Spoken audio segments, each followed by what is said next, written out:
Shalom Bapak Ibu dan Saudara yang terkasih dalam Tuhan. Kita bertemu lagi secara online dan kali ini kita akan membahas bagian kedua dari 7 dosa maut. Apakah itu yang kedua? Ya, itu adalah greed atau ketamakan. Nah Bapak Ibu, kalau berbicara soal ketamakan, saya yakin kita bisa langsung punya definisi masing-masing ya. Apa itu tamak gitu ya. Dan saya juga yakin kita bisa langsung memikirkan orang-orang yang kita anggap, waduh itu orangnya tamak kali gitu. Nah namun Bapak Ibu, ada satu kabar yang mungkin kita tidak suka ya. Ini seorang pendeta, tapi dia juga seorang konselor. Dia menulis bahwa sulit bagi manusia untuk merasa cukup karena setiap manusia pasti memiliki sifat dosa yang tamak ini. Wow, ngeri kali ya. Jadi saya dan juga saudara sebenarnya tidak terlepas dari dosa ketamakan. Karena apa? Karena manusia sukar untuk merasa cukup. Betul atau tidak? Kita bisa menjawabnya masing-masing ya. Nah Bapak Ibu, dari bagian ini juga kita dapat melihat bahwa ketamakan merupakan satu dosa yang ada di depan mata kita dan mungkin ada di dalam diri kita.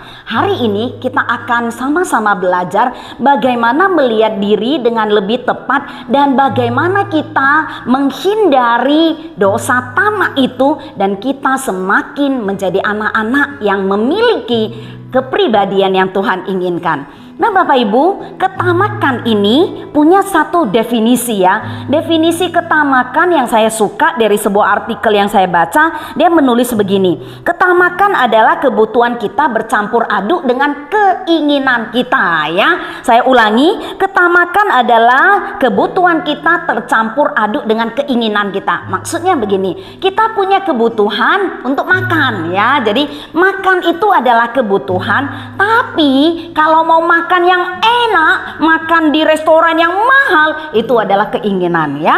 Baju atau pakaian itu adalah kebutuhan kita. Kita butuh pakaian, tapi memakai pakaian yang harus yang bermerek, pakaian yang mewah, itu adalah keinginan. Jadi ketamakan itu artinya dia tidak bisa melihat ini adalah kebutuhan gitu ya, atau ini adalah keinginan. Jadi keinginan yang berlebih itu membuat seseorang menjadi tamak. Bapak Ibu, ingatlah Yesus sudah mengingatkan setiap kita di dalam doa Bapa kami.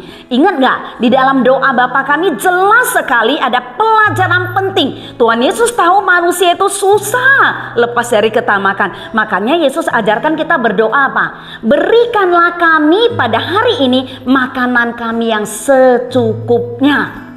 Jadi di dalam kata secukupnya itu makanan itu kebutuhan dan kebutuhan yang secukupnya, bukan berlebih. Yesus mau kita belajar untuk meminta sesuatu yang merupakan kebutuhan dan itu yang secukupnya, bukan keinginan yang berlebih dan berlebih. Nah, selain itu Bapak Ibu, saya ingin tutup dengan satu ayat di dalam Galatia 4 ayat yang ke-24 sampai 25. Di sini ditulis demikian, barang siapa menjadi milik Kristus Yesus. Apakah kita sudah menjadi milik Yesus Kristus?